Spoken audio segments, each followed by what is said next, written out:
പ്രമുഖ സിനിമാ സംവിധായകരാണ് രണ്ടുപേരും. ഈ രണ്ട് സംവിധായകരെയും ഇപ്പോൾ പിടികൂടിയിരിക്കുകയാണ്. തമാശ, ഭീമന്റെ വഴി തുടങ്ങിയ സിനിമകളുടെ സംവിധായകനാണ് അഷറഫ് ഹംസ.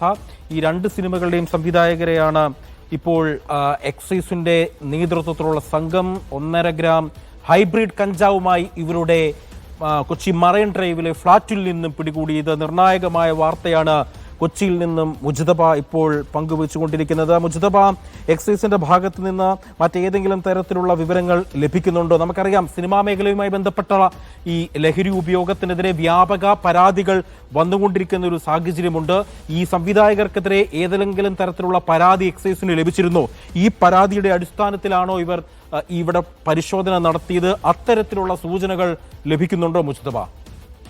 നമുക്ക് മനസ്സിലാകുന്നത് ഇതൊരു എക്സൈസിന്റെ ഓപ്പറേഷൻ ലഭിച്ച ഒരു രഹസ്യ വിവരമാണ്. ആ രഹസ്യ വിവരത്തിന്റെ അടിസ്ഥാനത്തിൽ കൃത്യമായ എവിഡൻസ്, അതായത് ഇന്ന സ്ഥലത്ത് ഇന്ന ആളുകൾ ഇന്ന ഫ്ലാറ്റ് നമ്പർ ഉൾപ്പെടെ കേന്ദ്രീകരിച്ച് നടത്തിയ അന്വേഷണമാണ്. അതായത് വിവരം ലഭിക്കുന്നു, ആ സോഴ്സിൽ നിന്ന് ലഭിക്കുന്ന വിവരം കൃത്യമാണ്. അതായത് എക്സൈസിന്റെ കൂടെ ഒരു ഇന്റലിജൻസ് വിഭാഗം വളരെ സജീവമായി തന്നെ പ്രവർത്തിക്കുന്നുണ്ട്. പോലീസിന് പുറമെ എക്സൈസും ഇത്തരത്തിലുള്ള പരിശോധനകൾ കർശനമാക്കിയിരിക്കുകയാണ്.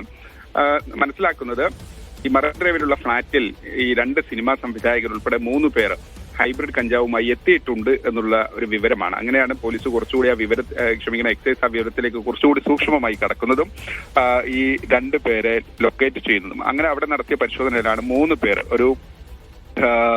ഇവരുടെ ഒരു സുഹൃത്ത് കൂടി ഈ കൂടെ പിടിയിലായിട്ടുണ്ട്. സ്വാഭാവികമായും അവരിൽ പരിശോധന നടത്തുകയും ആ പരിശോധനയിൽ ഈ 1.5 ഗ്രാം ഹൈബ്രിഡ് കഞ്ചാവ് പിടിച്ചെടുക്കുകയും ചെയ്യുന്നു. ഈ കഞ്ചാവ് എത്തിച്ചത് കൂടെയുള്ള സുഹൃത്ത്, അല്ലെങ്കിൽ അവരുടെ ഒപ്പം ഉണ്ടായിരുന്ന ഷാലിഫ് മുഹമ്മദ് എന്ന് പറയുന്ന ഈ സുഹൃത്താണ്. ആ ആളെ കൂടി പിടിച്ചെടുത്തിട്ട് അറസ്റ്റ് രേഖപ്പെടുത്തിയിരുന്നു. 3 പേരെയും അറസ്റ്റ് രേഖപ്പെടുത്തി ജാമ്യത്തിൽ വിടുകയും ചെയ്തിട്ടുണ്ട്. ഇനിയിപ്പോൾ ഈ 2 സംവിധായകർക്ക് പുറമെ കൂടെ പിടിയിലായ സുഹൃത്ത് ഷാലിഫിനെ കേന്ദ്രീകരിച്ചുള്ള പ്രധാനപ്പെട്ട അന്വേഷണത്തിലേക്ക് എക്സൈസ് കടക്കും. കാര്യം എത്തിച്ചു നൽകുക എന്ന് പറയുമ്പോൾ സ്വാഭാവികമായും അതിന്റെ ഒരു സോഴ്സ് ആണ്. ആ സോഴ്സിലേക്ക് അന്വേഷണം നീണ്ടുപോയാൽ സ്വാഭാവികമായും അവർക്ക് എവിടെ നിന്നാണ് ഈ കഞ്ചാവ് എത്തിക്കുന്നത്, എങ്ങനെയാണ് ഇത് വിതരണത്തിൽ ഏർപ്പെടുന്നത് ഉൾപ്പെടെയുള്ള പ്രധാനപ്പെട്ട വിവരങ്ങളിലേക്ക് സ്വാഭാവികമായും കടക്കേണ്ടി വരും. ആ അന്വേഷണത്തിലേക്ക്, ഷാലിഫ് മുഹമ്മദിനെ കേന്ദ്രീകരിച്ചുള്ള അന്വേഷണത്തിലേക്ക് കൂടി ഈ 2 സംവിധായകർക്ക് പുറമെ അവരെ കൂടി കേന്ദ്രീകരിച്ചുള്ള അന്വേഷണത്തിലേക്ക് എന്തായാലും എക്സൈസ് കടക്കുമെന്നൊരു കാര്യത്തിൽ സംശയമില്ല. ഇപ്പോഴെന്തായാലും പുലർച്ചെ 2:30 മണിയോടുകൂടി അവരെ പിടികൂടുകയും വിശദമായ പരിശോധനാ നടപടികൾ പൂർത്തിയാക്കി ഇപ്പോൾ അല്പസമയം മുമ്പ് കച്ചേരിപ്പടിയിലുള്ള എക്സൈസിന്റെ ഓഫീസിൽ നിന്ന് അല്ലെങ്കിൽ